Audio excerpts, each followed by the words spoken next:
सूरज के जीवन का एक ही फंडा था कि मेहनत तो गधा भी करता है, घर बैठे जो कमाए समझदार वही होता है।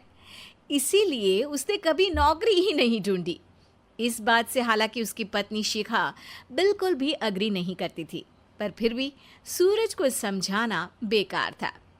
टीवी में कैसे बनोगे करोड़पति का ऐड देखकर उसे लगा कि बस अब तो घर बैठे ही वो करोड़पति बन सकता है, और उसके पीछे उसने अपने सारे सोर्सेस एक्टिव कर दिए। 2 हफ्ते में उसके कलीग के साले के पड़ोसी के बेटे का सोर्स निकलता है जो कि उसे शो में पहुंचा सकता है, और सूरज उससे मिलने चला जाता है। अच्छा, तो हमें मुकेश जी बता रहे थे कि आप हमें शो में पहुंचा सकते हैं। हाँ, उसमें कोई तकलीफ नहीं है। मैं कल अगर कोशिश करूँ तो इसी महीने में आपका नंबर आ जाएगा। अरे ये तो बहुत बढ़िया हो गया। अच्छा, वो सिलेबस और क्वेश्चन पेपर का कोई जुगाड़ है क्या? हैं? उसका तो कोई जुगाड़ नहीं है। तो वो वाकई में कुछ भी पूछ सकते हैं? हाँ, वो तो बच्चन जी पर है, जो पढ़ते हैं वो पूछ लेते हैं।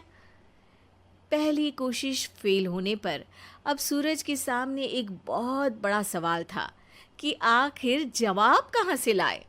तब शिखा ने एक सजेशन दिया, क्यों ना सूरज अपने चचेरे भाई सुमित से मदद मांगे, जो कि यूपीएससी की तैयारी कर रहा था। हालांकि इतनी मेहनत करना सूरज को समझ में नहीं आता था, पर कोई और रास्ता ना मिलने पर वो आखिर सुमित से बात करता है। अरे सुमित, हमारा कैसे बनोगे करोड़पति के लिए सिलेक्शन होने वाला है। तुम हमें थोड़े चिट बनाने में मदद करोगे क्या? अरे भैया, चिट बनाए तो सालों हो गए, उसमें हमारा एक्सपर्टीज नहीं है, बल्कि आप बोलो तो हम आपकी पढ़ने में ज़रूर मदद कर सकते हैं। हट, कैसी अनाप शराब बातें कर रहा है तू।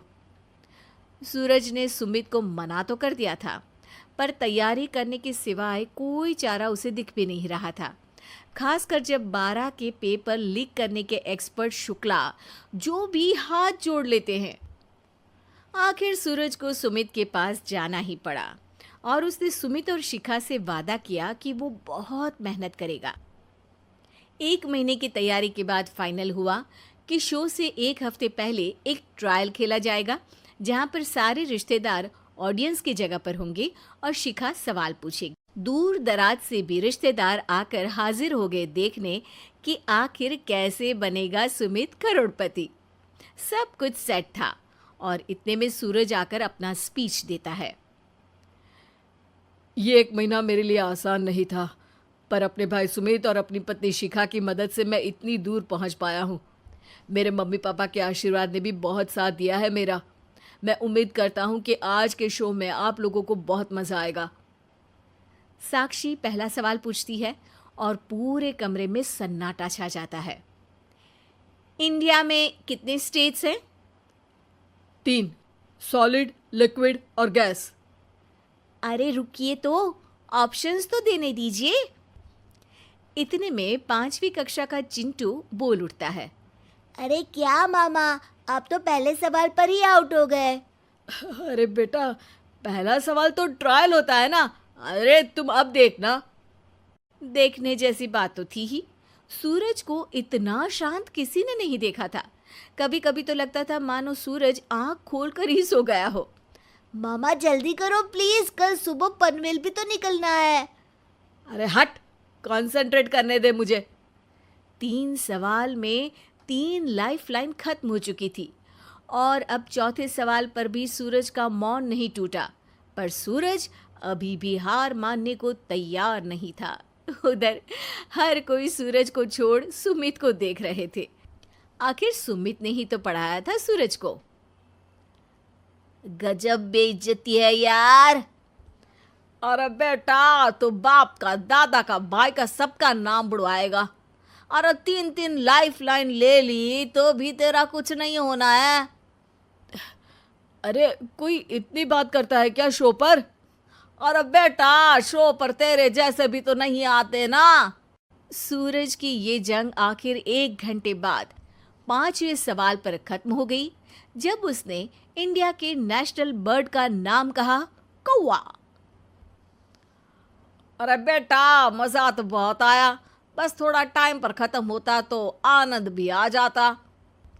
ताने बारिश के बूंदों की तरह बरस रहे थे और सूरज को भी समझ आ रहा था कि ये करोड़पति बनना शायद उसके बस के बाहर की बात है। पर वो आखिर ये बात मान कैसे लेता?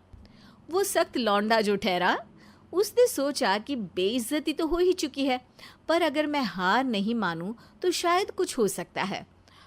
शिखा, तुम देखना, असली शो में आग लगा दूंगा, आग, करोड़पति बनूंगा मैं। हाँ, सब्जियां खत्म हो गई है घर पे, ले आओ।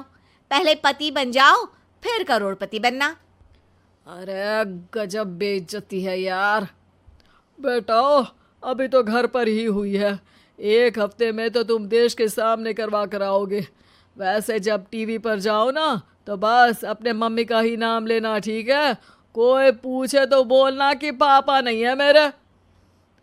अरे पढ़ाई की, पेपर निकलवाए, इतने सारे लोगों को खाना खिलवाया, क्या फ़र्क पड़ा?